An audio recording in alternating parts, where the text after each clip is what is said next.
Hi, I'm attorney Renee Osipov with Chelle Law, and we assist parents, guardians, and students who may be having issues surrounding special education and specifically 504 plans and accommodations within that plan. In this video, I'm addressing a 504 plan in relation to a student who may have a diagnosis of some form of anxiety and what accommodations might be included in that plan. So first, let's talk about the actual 504 plan itself. It's codified in federal law, and my other videos you can check out. I have described what a 504 plan looks like and who's eligible. This one, we're specifically talking about a student with an anxiety disorder. So if a student has been diagnosed with an anxiety disorder, now there's a wide array of different types of anxiety or depression disorders, and any of them can qualify and make a student eligible for a 504 plan if it substantially limits life activity. And so by that we mean their ability to function in a general education classroom, or actually, I take that back, anywhere within the public school or charter school setting. So this might mean transition between classes. This may mean extracurricular activities, specials, PE, lunch. All of these things would be included in the 504 plan, and accommodations could be made for any one of those if needed. So again, we're talking about anxiety disorder. So what type of accommodations really should the 504 team really be looking at, or a parent or guardian should be advocating for? So first, let's just talk generally in the classroom environment. What are some examples of accommodations that could be included? And there's really no limit. It is important, I think, whenever you are creating the accommodations, that any person that would pick up that 504 plan, including a substitute teacher or any staff, could read that accommodation and know exactly how to interpret it. So, for example, a poorly written accommodation may say that the student gets extra time on exams or assignments. How much extra time? When does it start? Is it double the time? Is it triple the time? When does it end? Can that student really be working on that exam all day long? So that can be a little confusing. So it's important to know and be able to interpret the accommodations for anybody. If they pick up that 504 plan, they can read it and they know what that student gets. It's really best for the student as well, because it shows consistency and continuity within the school environment. So broad or really vague accommodations that are hard to interpret, meaning if one person looks at it, they may interpret it one way, and if another person looks at it, there could be other interpretations. You want to stay away from that. So again, extra time is great, but let's be more specific. So is it double the time of the other students? Is it an hour, 2 hours? That would be better and easy for everybody to follow, and it's better for the student because they know exactly what to expect. They won't get a substitute one day that says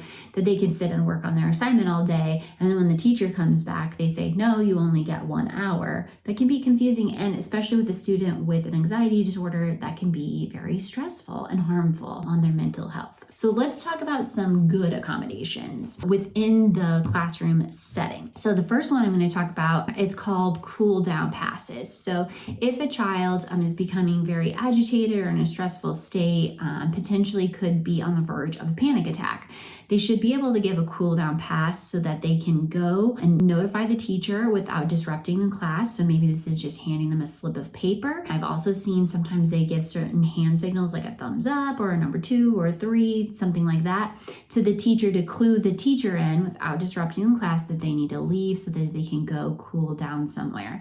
And also it should be written where they would go and how long they could stay there, or some sort of parameters, like until they're able to calm themselves down. So that is probably one of the most common. Again, the teacher needs to know what the signal is, and it needs to be written down. So if there's a substitute, they know that the student clues them in, that they can go down, they have a pass to cool down, and then return whenever they feel comfortable. Always keeping the child in school. So this one would be that, even if they feel stressed and anxious, the child should be kept in the classroom as much as possible. Now, in the previous recommendation, I did did say that they would leave. Now that's if they get to that level, but it shouldn't be the goal to have the student out of the classroom. It should be to have them in as much as possible. No one should be able to remove them unless it reaches that level. The next one, provide positive reinforcement. So if a child is able to work through their anxious symptom, that can be positively reinforced. What does that look like?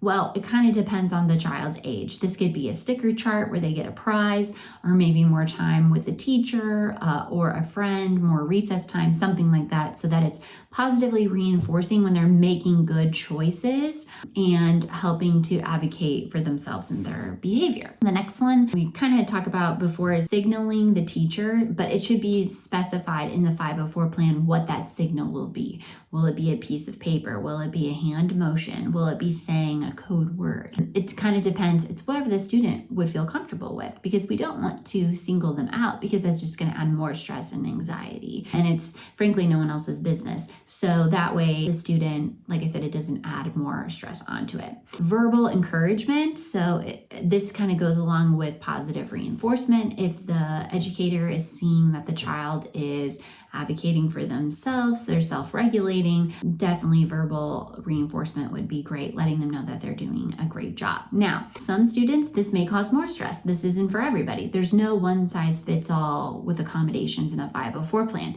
It's tailored to that student to meet their needs, and no two students are alike. So you just have to kind of keep that in mind whenever you're suggesting or writing accommodations. The next one is allow breaks as necessary or offer breaks. So if the child is working on a difficult assignment, it may be written for an accommodation that the teacher must offer breaks. So you can go take a 5-minute break, come back and keep working. Or if some type of behavioral clue, which the teacher would know is showing frustration, exhaustion, something like that, then the teacher can offer break. And again, it's best to be specific. I like this one. Avoid jokes using sarcasm or any sort of unwanted attention of that student. So again, they may have social anxiety. So if a teacher is constantly making jokes about that or about the student, or really anything in general having to do with the student, that's not going to be good for them. It's not productive. So that one can also be included as well. Identifying adult or staff that they can seek help whenever they're feeling anxious. Sometimes these are written on a crisis plan as well, but if the student feels like they're on the verge of a panic attack or their stress level or anxiety level is very high, it's really nice to have someone in the school that they can just go to. So they use that,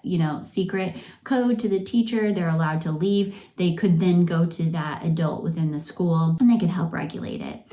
If you're going to do that, I do recommend though that a secondary person is available, because sometimes, people are busy within the school. So it's good for the student to know of a secondary person to go to if need be. Another one probably would be a buddy system. So if the student has maybe a sibling within the school, or they have a really good friend that they have a great relationship with, that they feel calm and supported with, the buddy system might be a great accommodation.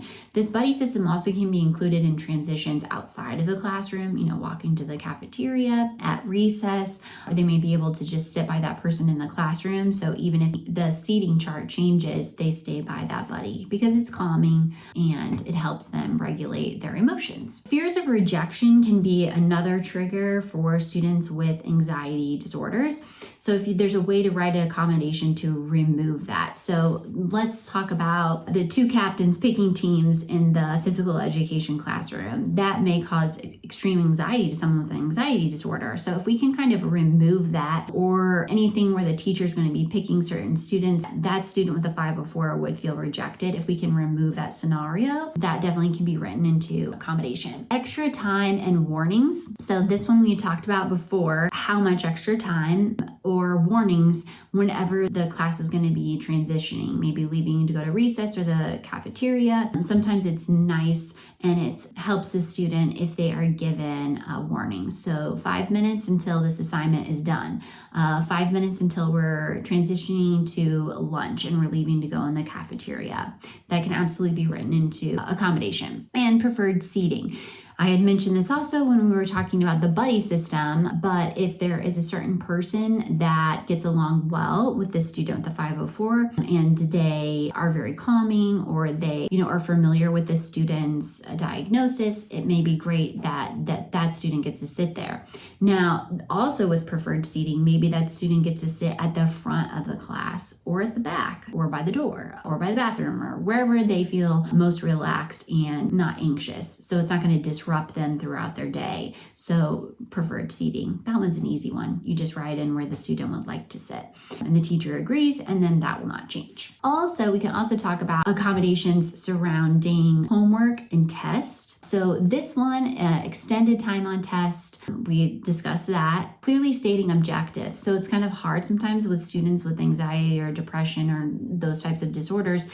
They don't know what the teacher wants. So if it's clearly written down and the expectations are clear, it can definitely help a person with anxiety disorders. Also, oral reports that could be prohibited. So if a student has social anxiety, they're probably not going to want to stand up in front of the class and present an oral report. So maybe find a different way. Can they tape it and then show it to the class, or can it be in writing? Those would be other accommodations. Not requiring the student to speak out loud. So you just wouldn't call on that student, and it would be known that if that student raises their hand, they're ready to participate, they feel comfortable with it. If not, do not call on them. Word banks. So instead of, giving them a prompt so that they're not stressed out coming up with words when they're already super anxious, word banks or some sort of like key or something like that to help with assignments would be one. You can also give the students prompts, or you can break up the material. So if it's too overwhelming, just give them portions of the assignment at one time. Again, I've given you a huge list of accommodations for anxiety, but the thing to remember, and I said it before in this video,